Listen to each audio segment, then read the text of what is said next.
¿Qué tal? Muy buenos días, ¿cómo están? Hoy vamos a tocar este tema sobre una iniciativa de reforma al artículo 69 de la Ley Federal del Trabajo a cargo de la diputada Susana Prieto Terrazas del grupo parlamentario de Morena y que ha quedado, no digamos que en la congeladora, sino pospuesta su discusión. Ahora que terminó el periodo de sesiones, será nuevamente abordado el tema en el próximo, el año que viene, en el 2024, por ahí del mes de marzo, me parece que va a ser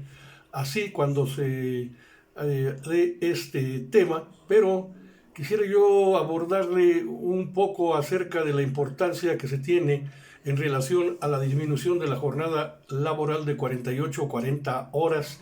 Y primero, pues recoger algunos textos, algunas expresiones de intelectuales y revolucionarios de épocas pasadas en relación precisamente a la cuestión de la jornada laboral y la explotación del trabajo. Me refiero a algunos que ya había yo compartido con ustedes en días pasados, cuando se anunciaba precisamente este asunto. Bueno, como antecedentes históricos podemos mencionar al propio Ricardo Flores Magón, quien decía que no hay que ser fuerza ciega, sino esfuerzo consciente. Por ello se explica que dentro del programa del Partido Liberal, allá en junio de 1906, cuando fue por primera vez publicado, pues el 1 de julio, más bien, de 1906, se incluyera la jornada de 8 horas, el salario mínimo, descanso dominical, protección de la infancia, entre otras demandas, porque a la iniciativa de ley de reducción de la jornada laboral van a venir acompañándose otras más, como la cuestión de, si decía Flores Magón, el trabajo dominical. No, aquí ya hay un planteamiento de que sea el descanso 2 días a la semana, es decir, sábado y domingo, y 40 horas de trabajo a la semana,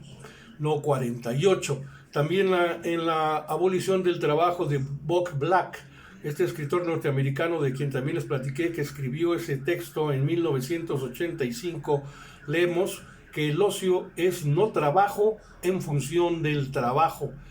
El trabajo equivale a empleo, es decir, a trabajo asalariado, a venderse uno mismo a plazos. Este es el auténtico mundo del trabajo, un mundo de ineptitud burocrática, de discriminación y acoso sexual, en el que los jefes estúpidos explotan y convierten en chivos expiatorios a sus subordinados. ¿Le parece algo similar a lo que ocurre en pleno siglo XXI? Bueno, decía Bob Black que la burocracia estatal controla hasta el menor detalle de la vida cotidiana, la disciplina y jerarquía que hoy o que hay en una oficina o en una fábrica. Es el mismo tipo que la ley que hay en una prisión o en un monasterio. Un trabajo es un esclavo a tiempo parcial, fascismo fabril o oligarquía de oficina. Bob Black también alude a Marx, cuando Carlos Marx decía que el reino de la libertad solo empieza allí donde termina el trabajo impuesto por la necesidad y por la coacción de los fines externos. Se habla de la revuelta contra el trabajo porque el trabajo, como ahora lo conocemos, es perjudicial para la salud. El trabajo abrevia las vidas de decenas de millones de personas en el mundo. Así lo decía un proverbio español: descansar es salud. Y finalmente Bob Black también alude al derecho a la pereza, una obra escrita por Paul Lafargue,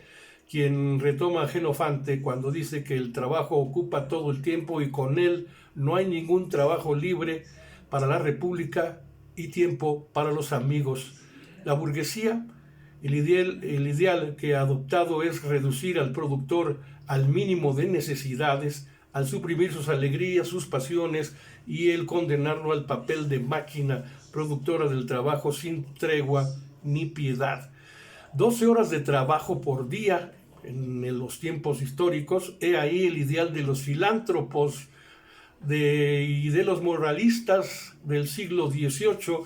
Nuestra época, decían, es el siglo del trabajo y ciertamente este es el siglo del dolor, de la miseria y de la corrupción. Sobre el trabajo infantil, no es un trabajo una tarea, sino una tortura, y se inflige a niños de 6 a 8 años que trabajaban 12 horas diarias. Las naciones europeas no tenían ejércitos nacionales, sino ejércitos mercenarios que protegían a los capitalistas de la lucha popular. Se pensaba que para tener trabajo para todos era necesario racionarlo como el agua en un barco a la deriva. Algunos proponían que como la jornada de trabajo era excesiva, debía ser reducida a 11 horas y suspenderse el trabajo a las 2 de la tarde los sábados. En Inglaterra se prohibió trabajar más de 10 horas por día en estas épocas históricas. La conclusión, decían, de los capitalistas inteligentes, decían que para potenciar la productividad humana es necesario reducir las horas de trabajo y multiplicar los días de pago y los de descanso. Esto es, históricamente hablando, lo que corresponde a la lucha por reducir la jornada laboral de 48 a 40 horas. Y bueno, pues en esta hay que irnos a otro documento que es el reciente que presenta esta diputada por Morena en su exposición de motivos. Siempre hay que leer la exposición de motivos porque tiene argumentos sociológicos, económicos, políticos, históricos, filosóficos, bueno, hasta religiosos. Y entonces, en esta iniciativa a la reforma del artículo 69 de la Ley Federal del Trabajo, en la exposición de motivos que presenta Susana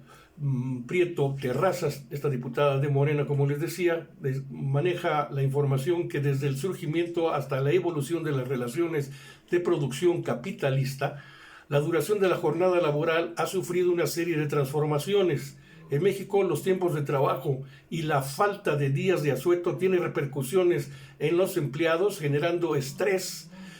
laboral, además de impactar en la cohesión familiar y las relaciones sociales, convirtiéndose el horario laboral en un problema para el desarrollo de una persona. En nuestro país, dice esta exposición de motivos, la familia tiene diversas formas de organización, pero su importancia en la sociedad es la misma, ya que es parte de la formación de un ser humano, donde se enseñan valores, vínculos afectivos, normas sociales y conductas de sana convivencia. Las jornadas laborales excesivas tienen como consecuencia que las personas trabajadoras generen un debilitamiento en el tejido social al impactar en la cohesión de las familias mexicanas, interfiriendo en el correcto desarrollo de una vida familiar. Un ejemplo de ello es que las personas trabajadoras que también se desenvuelven como padres de familia tengan que delegar los cuidados de sus hijos a otras familiares o a instituciones de cuidado. Las guarderías, por ejemplo, rompiendo el vínculo de acercamiento familiar, afectando de alguna manera a los infantes. Prueba de ello resulta en un estudio realizado en China, el cual determinó que niños que crecen sin el cuidado parental, es decir, el padre, la madre, tienen una mayor tendencia a generar mayores cantidades de materia gris en su cerebro, lo que supone un retraso en el desarrollo cerebral. Esto se traduce que en un futuro podrían existir más niños con problemas de TDAH, falta de madurez, inestabilidad emocional, problemas de conducta y depresión. Y asimismo, una serie de estudios han identificado a las largas jornadas laborales como un importante factor de predicción de los conflictos entre el trabajo y la vida privada. Una menor participación en la vida comunitaria, la vida cívica y una menor tasa de fertilidad son resultados comunes de las jornadas laborales excesivamente largas. Por eso dicen que los desequilibrios entre el trabajo y la vida privada también pueden reducir el bienestar mental, lo que se traduce en estrés, ansiedad, menor satisfacción laboral, vital, satisfacción en el trabajo y en la vida, y por lo tanto es probable que la reducción de las horas de trabajo mejore el equilibrio entre el trabajo y la vida privada de los empleados, aumentando así la calidad de vida de los trabajadores y su satisfacción vital, lo que también se conoce como felicidad, principalmente en la economía. Voy a continuar, pero antes me despido de los amigos que me acompañan en TikTok. Es muy breve lo que voy a decir en este momento, pero como me cortan rápido en TikTok a los 10 minutos, pues continúo con ustedes en Facebook y en YouTube. Cuando dice la Organización para la Cooperación y el Desarrollo Económico, la OCDE, en 2020 publicó un comparativo entre países y sus horas promedio de mexicanos los mexicanos trabajan 2.124 horas anuales, mientras que el promedio de horas anuales trabajadas en los países de la OCDE disminuye, es de 1.787,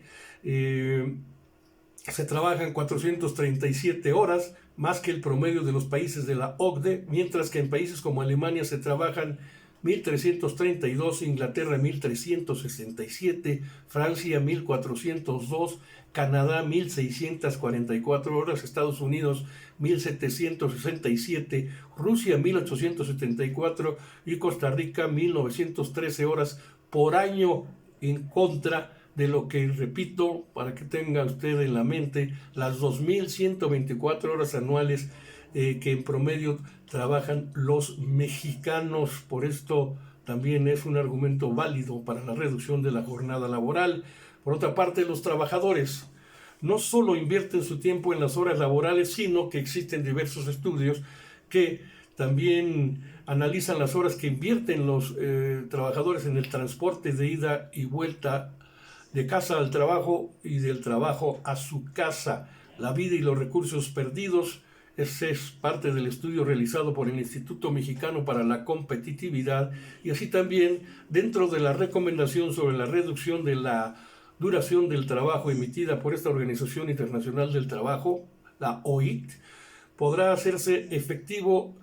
el principio de la reducción progresiva de la duración normal del trabajo por vía legislativa. Por eso es que se pretende que se ponga a debate en el Congreso. Sumado al anterior, también se establece que la duración laboral del trabajo debería reducirse progresivamente cuando sea apropiado, sin disminución alguna del salario que los trabajadores estén percibiendo en el momento en que se reduzca la duración del trabajo, que al mismo tiempo beneficiarán a los empleadores, es decir,